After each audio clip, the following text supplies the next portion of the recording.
PSI genérica não é PSI, porque o modelo que atende plenamente um órgão, uma empresa, pode não atender outro, tá?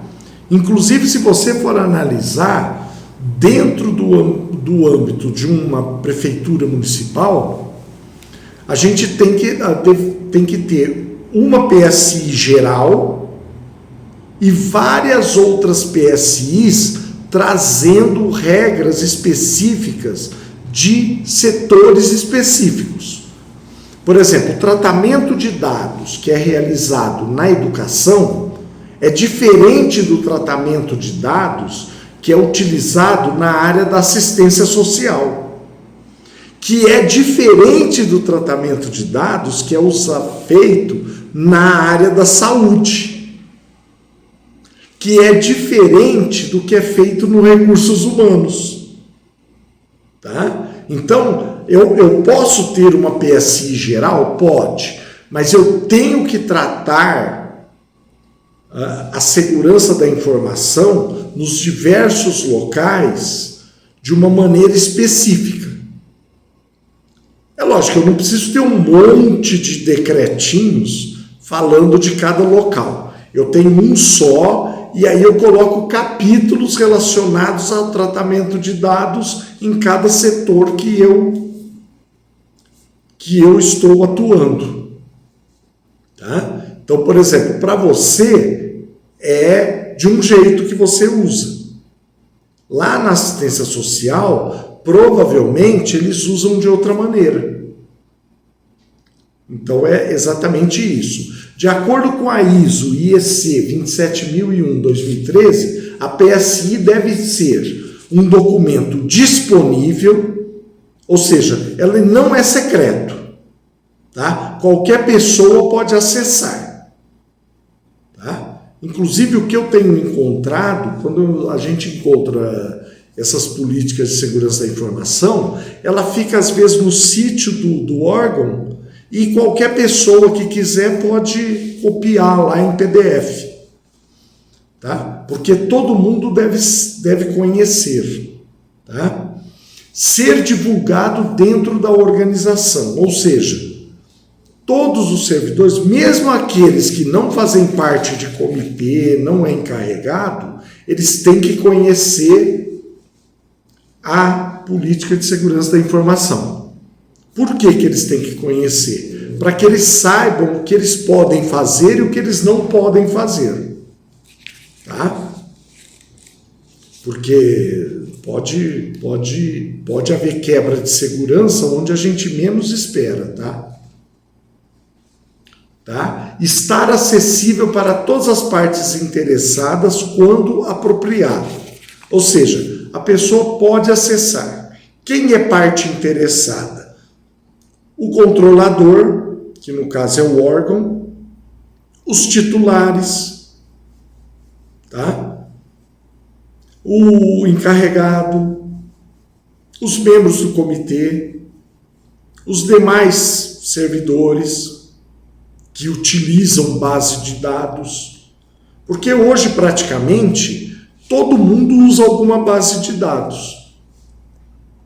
Talvez, não sei, de repente, talvez aí na prefeitura, a pessoa que faz café que talvez não use, né? Nenhuma base de dados, né? Mas mesmo assim é capaz dela usar alguma base de dados para fazer pedido do café, né? Então, a gente sempre vai acabar tendo a utilização. E essa pessoa, apesar dela não acessar, ela fornece dados para as bases de dados, porque ela é servidora. Então a gente precisa entender bem isso, tá? Porque, por exemplo, uma pessoa, vamos pegar aí vamos fazer algo hipotético, tá? Por exemplo, eu faço café lá na prefeitura, tá? Eu faço café, então sempre que eu vou fazer o pedido para o almoxarifado, eu tenho que acessar um terminal de computador, colocar minha senha e fazer o pedido. eu acesso uma base de dados. Tá? Eu acesso uma base de dados. E que muitas vezes essa base de dados pode estar interligada com dados, com outra base de dados que tem dados pessoais. Você entendeu? Então a gente precisa tomar muito cuidado com isso. Por exemplo, um dia eu estava falando sobre isso num serviço de água e esgoto, né? E aí surgiu esse negócio de onde que tem dados, quem são os titulares, aquela coisa toda. E uma das pessoas me perguntou: o leiturista tem acesso à base de dados? Eu falei: tem, porque na hora que ele faz a leitura do relógio, esse relógio de água, esse hidrômetro, está ligado a uma pessoa. Está ligado a uma pessoa. E o consumo que você joga nessa base de dados, ela consegue identificar hábitos dessa pessoa. Tá? Então você tem, e são dados protegidos, porque são dados sensíveis, porque diz respeito à privacidade daquela pessoa. Mas o consumo de água é um dado sensível? Olha, a princípio não.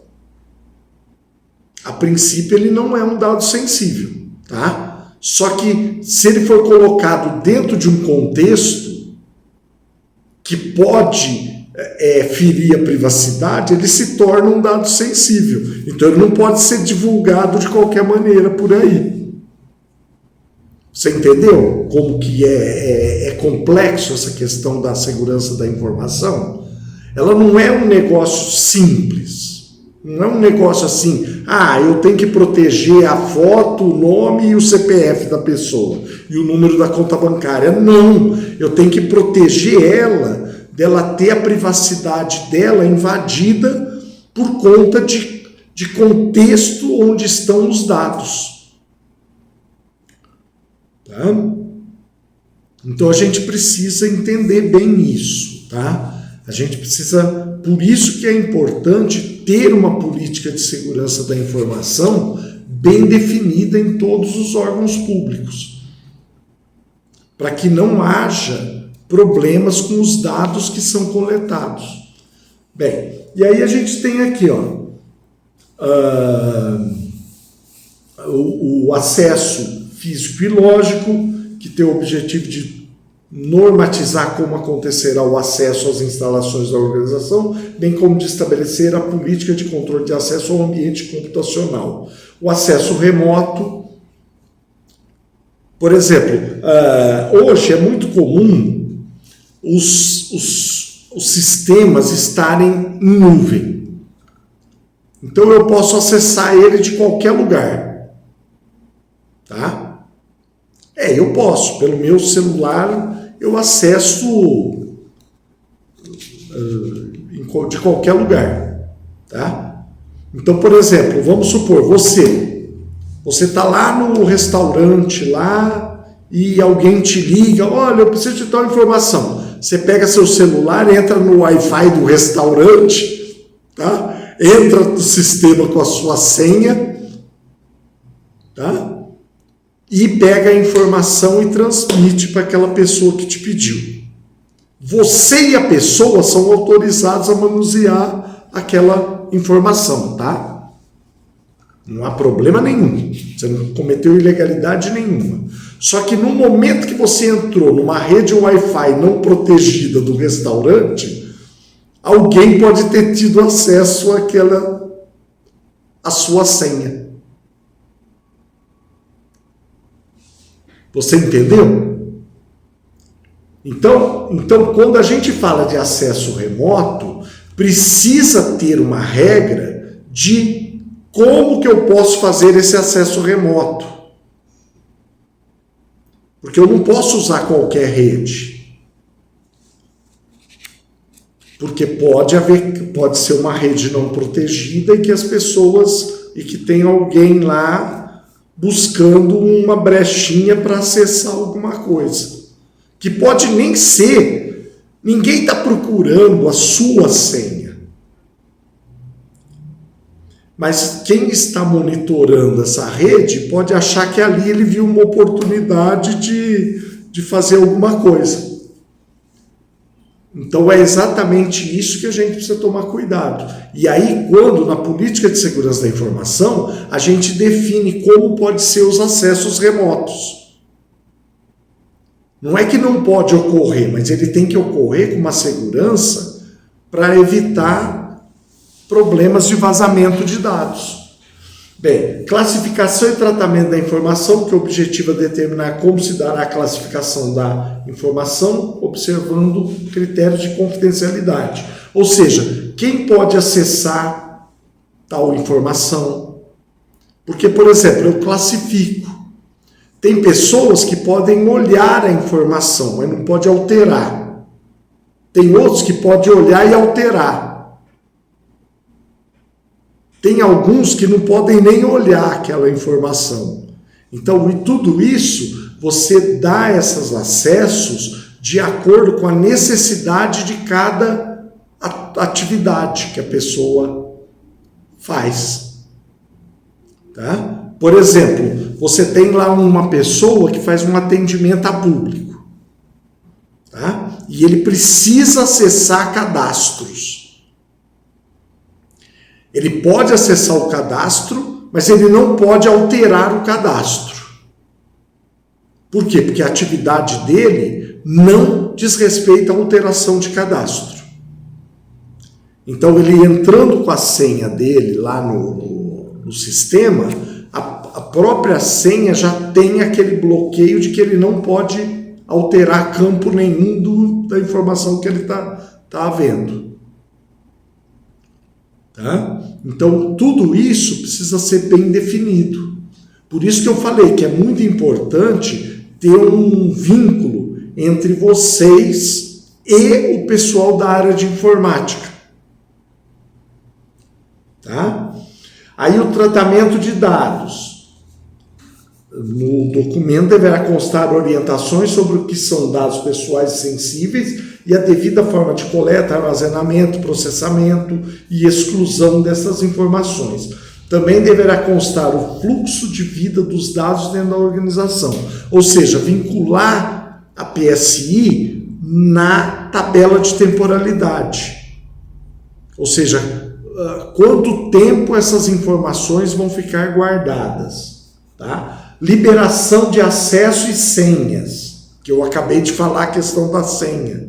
Tá? Quem pode acessar, quem pode alterar, quem pode inserir, quem pode eliminar, tudo através das senhas, do acesso e das senhas. Tá? Mas se eu não mudei, vê agora. Mudou? É que eu não mudei, eu deixei nesse aqui. Tá? Que eu estou mexendo, tá tudo na apostila, tá? Bem, correio eletrônico e comunicadores instantâneos, mensageiros, que é o que a gente usa aí, SMS, WhatsApp, tá? E e-mail, tá? Regular o modo de utilização do e-mail corporativo e dos mensageiros instantâneos. Quais as informações que eu posso mandar por e-mail, qual eu vou mandar por WhatsApp, qual eu vou mandar por sistemas mais seguros, para não haver vazamento, tá?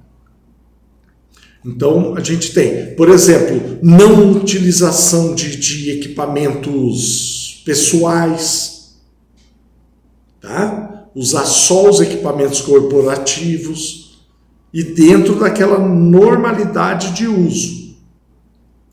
Por exemplo, eu não posso receber, você mesmo já disse que aí é assim, né? Eu não posso receber documentos dos titulares no equipamento pessoal. Tem que vir pelo caminho oficial, corporativo. Tratamento e resposta a incidentes de segurança da informação.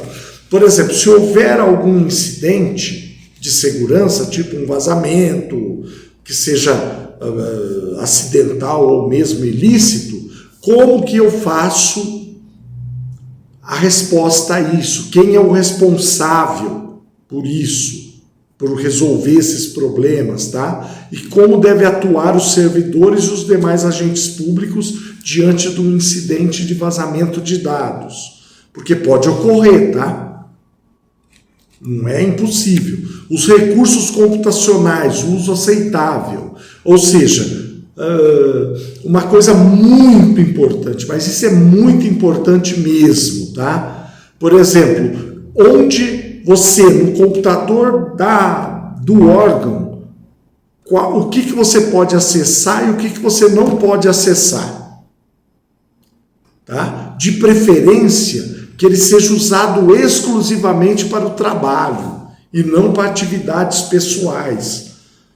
Por quê? Porque você pode colocar em risco o sistema todo por conta de acessos em sítios da internet que não tem nada a ver.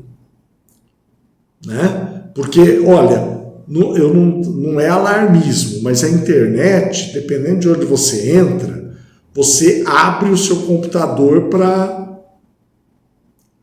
outros acessos não autorizados. Se você faz isso na sua casa, é problema teu. Agora, se você faz isso no seu local de trabalho, você coloca em risco todo um sistema corporativo. Tá? Equipamentos pessoais no ambiente corporativo, ou seja, não usar equipamento pessoal. Tá? E se for necessário, por algum motivo, tem que ter regras de como vai ser feito isso. Tá?